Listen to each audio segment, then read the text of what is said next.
What if your brain could switch languages like flipping a light switch? No translation, no hesitation, just pure English flowing naturally. Sounds like a dream, right? But here's the truth. It's not magic. It's a method. Today, we're revealing the secret that transformed a shy student who could barely order coffee into someone who now dreams in English. This isn't theory. This is a real transformation story with practical steps you can use today. So hit that subscribe button right now because what we're about to share. Will completely revolutionize your English journey. Hello, wonderful learners. Welcome to Talk, Learn, Teach, where transformation isn't just possible, it's inevitable. Hey everyone, I'm Tom. And I'm Lisa. Before we jump into today's mind-blowing story, we need your help spreading the magic. If you're ready to unlock your English potential in ways you never imagined, smash that subscribe button. Seriously, this channel is all about real stories, real transformations, and real techniques that actually work. Share this with anyone who's struggling to think in English. They'll thank you forever. All right, Tom, I know you've been dying to share this story. It's about your student Amy, right? Yes, and honestly, her journey still gives me goosebumps. This is about the day everything clicked for her, literally overnight. Overnight? Come on, language learning doesn't work that fast. That's exactly what I thought, but let me paint you the picture. Amy was a 23-year-old graphic designer from Brazil who'd been studying English for 7 years. 7 years? That's a long time. Right? She could read English perfectly, understood grammar rules better than some native speakers, but when it came to speaking, Let me guess, she froze? worse, she would think in Portuguese, translate word by word in her head, then speak every single sentence. Oh no, that must have been exhausting for her. It was torture. She told me she'd rehearse conversations in the shower, practice for hours, but the moment a real English speaker approached her, blank, complete mental shutdown. Oh, I feel for her. So many learners go through this. What was the turning point? It happened during a late-night video call. She was crying, ready to give up. She said something that broke my heart. "Tom, I think my brain is broken. I'll never think in English." Oh my gosh, that's heartbreaking. I know, but here's where it gets interesting. Instead of giving her the usual advice, I asked her one simple question. "Amy, what language do you dream in?" Oh, what? That's such a random question. That's what she said too, but she thought about it and said, "Actually, last week I had a dream where I was ordering ice cream in English. I didn't translate anything, I just spoke." Wait, so her subconscious could already think in English? Exactly. Her brain already had the ability. The problem wasn't her brain, it was her approach. She was blocking herself with the translation habit. So, what did you tell her? I gave her a challenge that sounded absolutely crazy. I said, for the next 24 hours, I want you to narrate your entire life in English, out loud, even if you're alone. She must have thought you'd lost your mind. She did. She said, "Tom, are you serious? I'll sound insane talking to myself." And I told her, "Perfect. Insanity is exactly where breakthroughs happen." Okay, I'm hooked. What happened next? She agreed, mostly because she had nothing to lose. The next morning, she woke up and immediately started. "I'm opening my eyes. I'm stretching. I'm feeling tired." Just narrating everything like a documentary. Exactly. At first, it felt mechanical and weird. She texted me, "This is so awkward, Tom. I sound like a robot."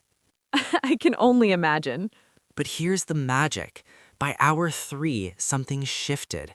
She was making breakfast and caught herself thinking, should I add sugar or honey, without translating from Portuguese first?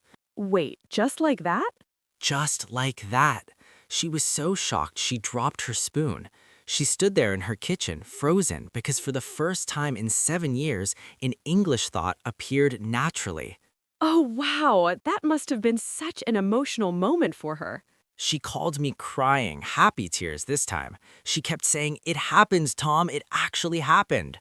I could hear the disbelief and joy in her voice. It makes me feel all emotional. But did it last, or was it just a fluke? That's the beautiful part. She kept going with the challenge.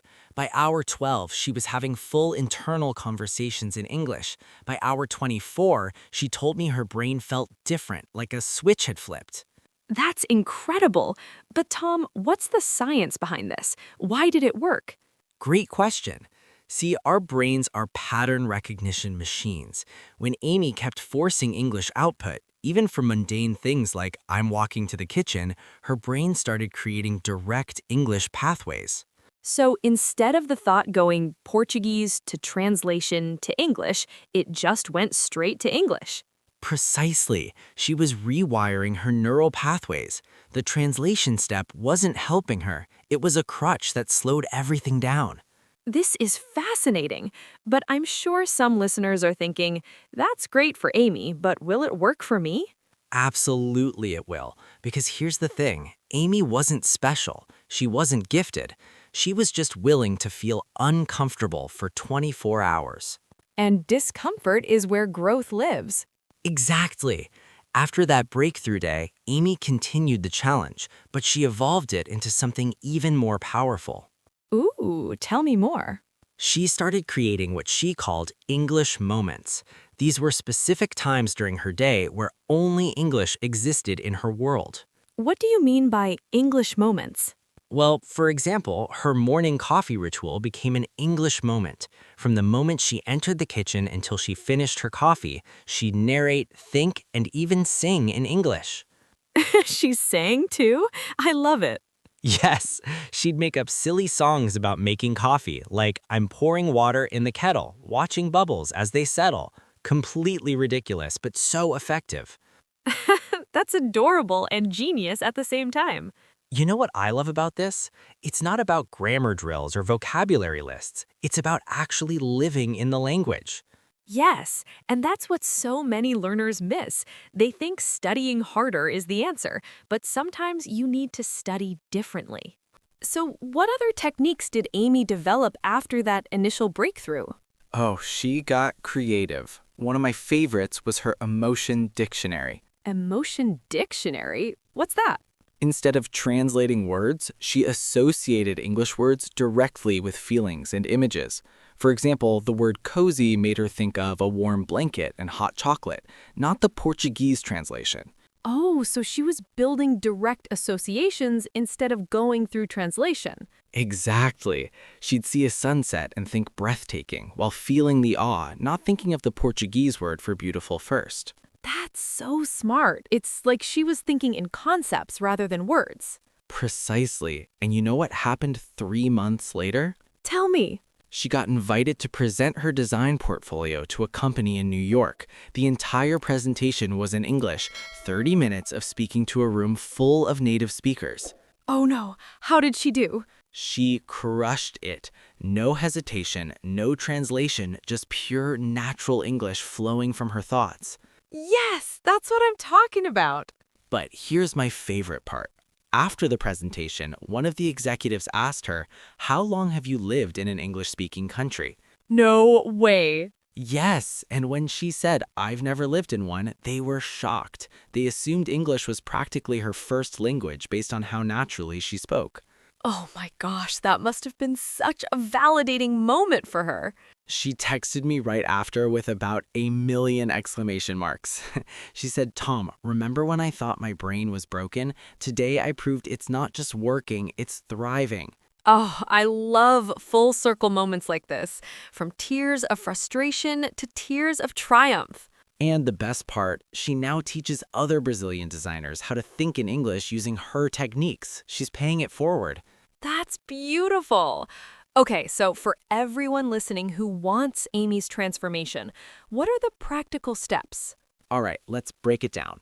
First step, start with narration practice. Spend just 10 minutes a day narrating your actions in English out loud. And be specific, right? Not just I'm eating, but I'm cutting this juicy red apple into small pieces. Exactly. The more descriptive, the better. It forces your brain to think in English to find those words. What's step two? Create English-only zones in your daily life. Maybe it's your commute, your workout, or your cooking time. During those moments, your internal monologue is only in English. I love this because it's manageable.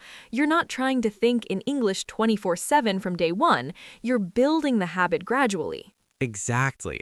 Step 3, stop mid-translation. If you caught yourself thinking in your native language, then translating, stop, take a breath. Try expressing the thought directly in English, even if it's simpler. So it's better to think "I'm happy" directly than to think your native language word for ecstatic and then translate it. Yes, simplicity in English beats complexity through translation every single time. What else? Step 4, use the feeling method that Amy developed. Associate English words with emotions, images, and sensations, not translations.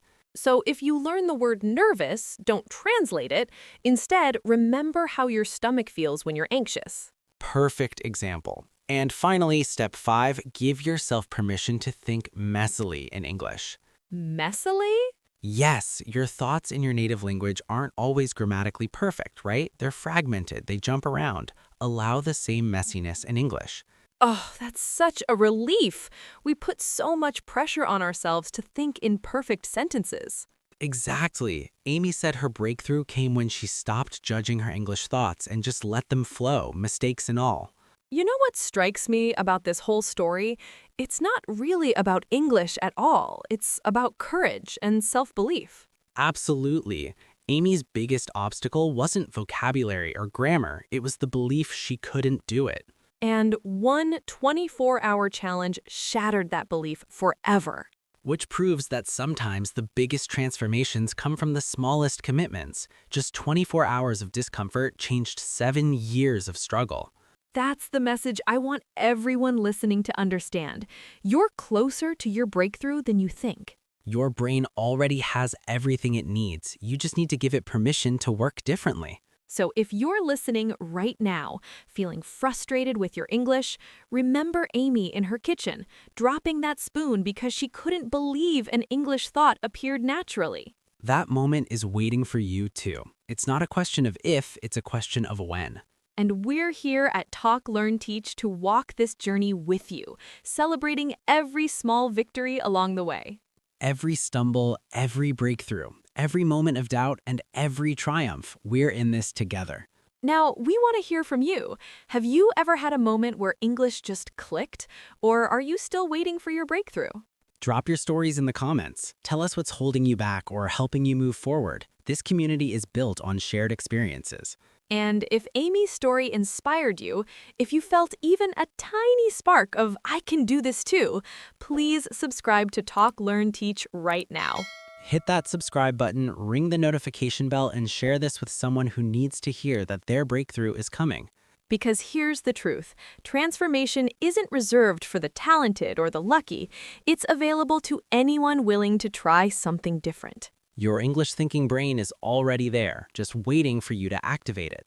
So go ahead, start narrating your life, create your English moments, and trust the process. And remember, Amy went from "my brain is broken" to "I'm thriving" in less time than you think. Your turn is coming, beautiful learner. We believe in you.